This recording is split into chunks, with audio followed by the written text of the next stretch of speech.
भारतीय रेलवे की ओर से अजमेर में विद्यार्थियों के लिए 2047 की विकसित भारत की विकसित रेल विषय पर अनेक कार्यक्रम आयोजित किए गए। इस दौरान स्कूली बच्चों ने उत्साह के साथ चित्रकला, वाद विवाद और निबंध प्रतियोगिताओं में हिस्सा लिया।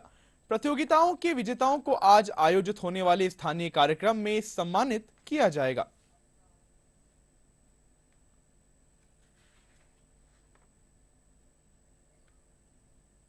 मैंने तीसरा पुरस्कार हासिल करा है एक ड्राइंग बनाने में, और मैंने उस ड्राइंग के ज़रिए बताया है कि 2047 में हमारी जो भारतीय रेल है वो किस प्रकार विकसित होंगी। और मैं बहुत ही धन्यवाद कहना चाहूँगी हमारे रेलवे मंत्री को कि उन्होंने हमें इस प्रकार का अवसर प्रदान करा। धन्यवाद। हमारे स्कूल में रेलवे विभाग की तरफ से बहुत सारी प्रतियोगिताएं आयोजित की गई थी, जिसमें से एक निबंध प्रतियोगिता भी थी और मैंने उसमें हिस्सा लिया था और मैंने उसमें पहला स्थान प्राप्त किया है और उसके लिए मैं बहुत खुश हूँ।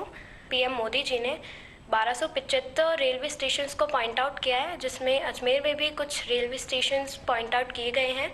और आज जब वंदे भारत का नाम सुनती हूँ तो मैं बहुत गर्व करती हूँ कि हमारे देश में भी ऐसी ट्रेन्स हैं और रेल्स हैं और बहुत कुछ। और जितने भी रेलवे मंत्री हैं, कर्मचारी हैं, उनको मेरा बहुत बहुत धन्यवाद कि वो हमें इतनी सारी सुविधाएं उपलब्ध करवाते हैं। मेरी कविता के माध्यम से मैंने ये प्रस्तुत किया है कि 2047 में विकसित भारत की विकसित रेल कैसी होगी।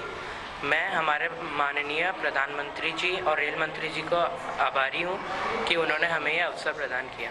मैंने एक निबंध लिखा था जिसमें मुझे तीसरा स्थान प्राप्त हुआ।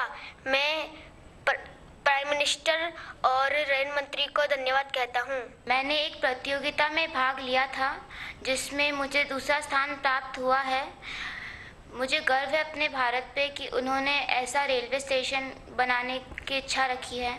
हमारे यहाँ पे ऐसा भी एक बने जिसमें अगर किसी को टिकट ना मिल सके किसी कारण से तो वो उसमें बैठ सकता है।